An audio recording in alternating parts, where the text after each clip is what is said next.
لا يسألون الناس إلحافا وما تنفقوا من خير فإن الله به عليم. الذين ينفقون أموالهم بالليل والنهار سرا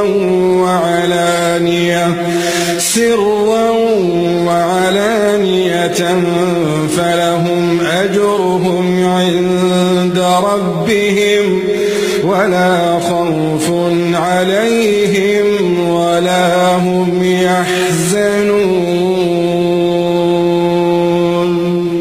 الذين يأكلون الربا لا يقومون إلا كما يقوم الذي يتخبطه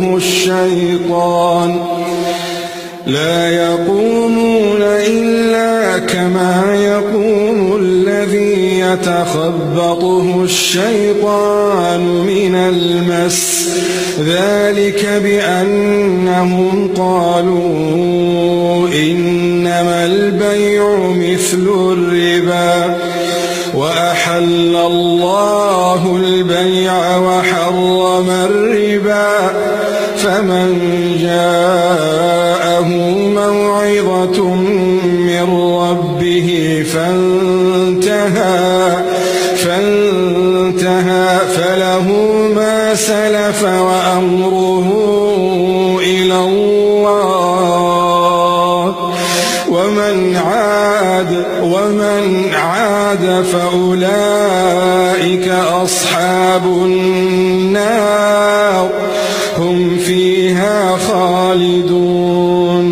يمحق الله الربا ويربي الصدقات والله لا يحب كل كفار أثيم.